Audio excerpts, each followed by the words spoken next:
सुशांत सिंह राजपूत के घर पे काम करने वाला कुक हो या फिर क्लीनर हो, इनके बयान अगर एक नॉर्मल इंसान सुन लेगा ना तो वो वहीं चक्कर खा के गिर जाएगा। क्योंकि इनके बयानों के अंदर ही कुछ ऐसी बातें हैं जो ये बताती हैं कि स्क्रिप्ट ये लोग अच्छे से याद नहीं कर पाए। अब कहीं ना कहीं काम करते हैं, खाना बनाते हैं, साफ़ सफाई करते हैं, अब वो एक्टर कैसे बन जाते हैं। तो कुछ इनके बयान जो आपको भी चौंकाएंगे वो हम आज आपको बताएंगे, और साथ में भी बताएंगे कि आने वाली है पठान फिल्म। पर पठान की फिल्म आने से पहले पीआर टीम अपने काम पे लग गई है। पहले दावा होता था भैया पिक्चर ने इतने कमाए, पिक्चर को इतने स्टार मिले। आज बताते हैं पीआर वाले पिक्चर की टिकट बिक गई है भैया, तुम भी खरीद लो। क्या बुरा दिन आ गया है भैया। ये दिन देखने से पहले बॉलीवुड क्यों बंद नहीं हो गया, ऐसा हम नहीं कहते, ऐसा लोग कह रहे हैं। बात करेंगे डिटेल में। सबसे पहले आपको बता दिया जाए, सुशांत सिंह राजपूत के घर पे काम करने वाले कुक और क्लीनर की खबर। आपको याद है उनके घर में जो क्लीनर काम करता था उसका नाम था नीरज, और जो कुक था उसका नाम था केशव। केशव ने मीडिया रिपोर्ट में बात करते हुए एक बात बोली थी, आप सुन सकते हैं जाकर। केशव कहते हैं कि मैं सुशांत के कमरे में करीब 8 साढ़े 8 बजे नारियल पानी अनार का जूस लेकर गया। केला भी लेके गया था, पर केला उन्होंने खाया नहीं, केला हम वापस ले आए। और जो उनके घर पे क्लीनर था नीरज, वो मीडिया रिपोर्ट से बात करते वक्त कहता है कि सुशांत सिंह राजपूत ने नारियल पानी जूस ये सब करीब 10 साढ़े 10 बजे पिया था, और केला वो रिटर्न ले आए थे। मतलब केले वाली बात उनको याद थी, पर वो टाइमिंग भूल गए। अभी 2 ढाई घंटे का जो फ़र्क आया ना, इसी में लोगों को समझ आ गया कि भाई साहब ये एक ही घर पे रहते थे और एक ही चीज़ सुशांत के पास लेके गए। अगर ये लोग जो बता रहे हैं तो टाइम ऊपर नीचे कैसे हो गया। मतलब 8 साढ़े 8 को 10 साढ़े 10 बताने वाला नीरज क्यों अपनी बात से पलट गया, या फिर केशव पलट गया। क्या लगता है स्क्रिप्ट अलग अलग दी गई होगी या एक ही तरीके की स्क्रिप्ट दी गई होगी जो ये पढ़ना भूल गए। तो कहीं ना कहीं सवाल उठता है। अगर इनके जो बयान है उन बयानों को एक दो बार अगर हम सुन लें तो हम खुद ही चौंक जाते हैं, भैया ये चल क्या रहा है। एक ही न्यूज़ चैनल पर अभी ये बयान देके गया ये, और दूसरे न्यूज़ चैनल पर बयान दे रहा है ये। तो सवाल ये उठता है भाई साहब कि अगर ये जो घर पे रहते हैं लोग, इन्हीं को सच नहीं मालूम होगा, और इन्हीं को अगर अपने मुंह से बोलते समय ये याद नहीं होगा कि मैं बोल क्या रहा हूँ, तो भाई साहब इस मामले की जांच कहाँ हो रही है। खुद सोचिए, एक आम इंसान सुनने के बाद ये बता रहा है कि भाई साहब इनके बयान खुद पलट रहे हैं, न्यूज़ चैनल में पलट रहे हैं, पूरे देश के सामने पलट रहे हैं। तो एजेंसीज के सामने क्या ऐसे लोगों ने सच नहीं बताया होगा। उम्मीद करेंगे जल्द से जल्द इस मामले की जांच हो, पूरी हो। इनसे पूछताछ जो हुई है, मुझे लगता है कि उसके सबके रिकॉर्ड एजेंसीज के पास होंगे। नहीं भी होंगे तो दोबारा एजेंसी जांच कर सकती है, पर शायद ऑर्डर आएगा केंद्र से, तब दोबारा जांच होगी। क्योंकि अब जांच हो रही है नहीं हो रही है, जांच कहाँ तक पहुंची थी कहाँ नहीं पहुंची थी, अभी तो ये कोई नहीं जानता। और दूसरी तरफ ये एक मामला चल रहा है सुशांत का, और दूसरी तरफ बॉलीवुड का अलग ही मामला चल रहा है। जहाँ पर बॉलीवुड की पहले फिल्में आती थी और बॉलीवुड बहुत खुशी से बताता था, उनकी पीआर टीम तुरंत ही काम पे लग जाती थी कि भाई साहब पिक्चर आ रही है, अब देखना पिक्चर बहुत चलेगी। फिर पिक्चर आते ही बताते थे आज पिक्चर ने 100 करोड़ की कमाई करी, आज पिक्चर को 5 स्टार मिले। और अब पठान की पीआर टीम जो काम पर लगी है, उनके जो छपरी फैंस की बात अगर हम करें वो काम पर लगे हैं। वो बता रहे हैं कि भाई साहब फिल्म ने इतनी टिकट बेच ली है, मतलब फिल्म ने 33,000 टिकट बेच ली, 25,000 टिकट बेच ली, 20,000 टिकट बेच ली।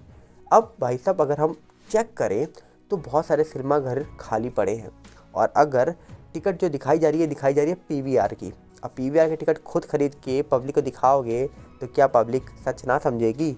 अब गिने चुने लोग अगर पिक्चर देखने जा रहे हैं, जिनको थोड़ा बहुत अपना टाइम पास करना है या फिर टाइम निकालना है, जिनके लिए पार्क में जगह कम पड़ गई है, अगर किसी को फिल्म देखनी है तो भाई साहब वो टिकट खरीद के चला भी जाएगा तो क्या करेगा, फिल्म थोड़ा देखेगा। वो तो वह टिकट खरीद के कॉर्नर सीट में बैठ जाएगा। पर हाँ, जो ट्विटर पे निकल के आ रही है रिपोर्ट, जो ट्विटर बता रहा है कि भाई साहब पिक्चर चलेगी नहीं चलेगी, या फिर पिक्चर की जो टिकट बिक रही है नहीं बिक रही हैं, जो रियलिटी ट्विटर दिखा रहा है, क्या ये झूठ है। क्या सही में बॉलीवुड की सिचुएशन आज यहाँ तक पहुँच गई कि बॉलीवुड अब ये बताने लग गया है पब्लिक को कि हमारे फिल्म की इतनी टिकट बिक गई है भैया, देख लो टिकट नहीं बचेगी, तुम्हें देखना है तो देखने आ जाओ पहला शो।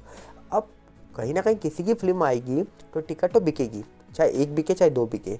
अब 2 टिकट कोई पब्लिक वाला ख़रीद रहा है तो भाई साहब 200 टिकट खुद पिक्चर में काम करने वाला ख़रीद रहा है या फिर बनाने वाला ख़रीद रहा है। क्यों? ये है मार्केटिंग का फंडा।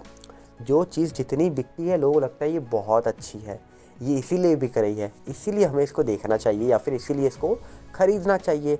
पर आज का वक्त ऐसा है कि जनता जाग चुकी है। जनता को पता है जो चीज़ ज़्यादा बिक रही है ना भैया, इसके पीछे कहीं ना कहीं कुछ ना कुछ ऐसी टेक्निक लगाई है कि पब्लिक को अपनी तरफ खींच सके। पर अब जनता खींचती हुई जाती नहीं है, जनता हर चीज़ को परखती है, जांचती है, फिर उसके पीछे जाती है। तो इसी तरीके से पठान फिल्म के बारे में जो चीज़ें निकल के आ रही हैं वो यही दावा कर रही हैं कि इस फिल्म का हाल इंडिया में तो अभी अच्छा नहीं है। वक्त आने पे कैसा होगा ये तो पता नहीं, पर इस फिल्म का हाल कादर के दुबई में जो प्रमोशन करके आए शाहरुख खान, वहाँ अच्छा हो सकता है, पर इंडिया में जो कहा जा रहा है कि पब्लिक का रिएक्शन निकल के आ रहा है, जो ट्विटर बता रहा है, वो कहीं ना कहीं बुरा हाल बता रहा है। अब एक्चुअली में सिचुएशन क्या होगी इस फिल्म की, वो 25 के बाद हम सबके सामने आ जाएगी। अगर रियल रिपोर्ट सामने निकल के आती है तो, फेक रिपोर्ट तो बहुत सारी आ जाएंगी, और फेक रिपोर्ट में पहले दिन यही निकल के आएगा कि पिक्चर सुपर डुपर हिट हो गई है। अब रियल रिपोर्ट में क्या निकल के आएगा, ये वक्त आने पे आपके सामने ज़रूर हम लाएंगे, पेश करेंगे, और ये सब खबरें न्यूज़ मीडिया से ही निकल के आएंगी आपके सामने। कोई हम सर्वे नहीं करने बैठे हैं, इसीलिए हम ये बता रहे हैं कि कहीं आप ये मत बोलिएगा कि भाई साहब हम सर्वे कर रहे हैं बैठ के। हम आपके सामने सब चीज़ें लेके आएंगे। धीरे धीरे वक्त लगता है ढूंढने में, सोशल मीडिया से ही ढूंढेंगे, ट्विटर से ढूंढेंगे, न्यूज़ मीडिया से निकालेंगे और सारी रिपोर्ट बना के आपके सामने लाएंगे कि कहाँ पर कितनी फिल्म चल रही है। ये तो ये वक्त आने में पता लगेगा। पर बॉलीवुड का हाल कैसा है ये अभी हाल ही में सुनील शेट्टी जी ने बता दिया था, जब योगी जी के सामने उन्होंने प्रार्थना करी थी कि बाइकआउट करने वालों को रोको भैया, हम चाहे कुछ भी करें पर बाइकआउट नहीं होनी चाहिए फिल्में। और उन्होंने एक बात और बोली थी कि हम पूरे दिन ड्रग्स नहीं लेते हैं, मतलब कभी ना कभी तो ले ही लेते हैं, पूरा दिन नहीं लेते हैं, रात में लेते हैं जब सब सो जाते हैं। तो अब ये बातें तो हम छोड़ देते हैं, पर बात करते हैं सुशांत सिंह राजपूत वाले मुद्दे की। क्या बॉलीवुड सुशांत मुद्दे पर बोला था? क्या बोलेगा? क्या बोल सकेगा? क्यों चुप था? क्यों चुप रह गया? किसके कहने पे चुप था? किसका दबाव था? इन सवालों का जवाब बॉलीवुड के पास है, क्योंकि इन सवालों के जवाब देश की जनता मांग रही है। पूरी जनता सोशल मीडिया पे लगातार सवाल पूछ रही है बॉलीवुड से। बॉलीवुड पूछता है बाइकआउट कौन कर रहा है। कोई कहता है कि भगवा की इंसल्ट हो रही है इसलिए बाइकआउट हो रहा है। कोई कहता है सुशांत सिंह राजपूत वाला मामला एक्टिव है, उस मामले में बॉलीवुड शांत था इसलिए बाइकआउट हो रहा है। सब अलग अलग बातें कर रहे हैं, पर बाइकआउट की एक वजह नहीं है। और बाइकआउट की वजह शुरू होती है 2020 के बाद से, जब सुशांत सिंह राजपूत का मामला होता है। उसके बाद समझ आता है लोगों को, भैया बॉलीवुड में पिक्चरें तो दिखाई जा रही हैं, पर क्या कुछ पिक्चरों के अंदर प्रोपोगेंडा चलाया जा रहा है, कुछ पिक्चरों के अंदर वही दिखाया जा रहा है जो वो दिखाना चाहते हैं। और आज तक हम समझ ही नहीं पाए इन बातों को, पर अब समझ आ रहा है लोगों को, और लोग अब जाग रहे हैं। तो आप क्या जाग चुके हो? क्या जागना चाहते हो?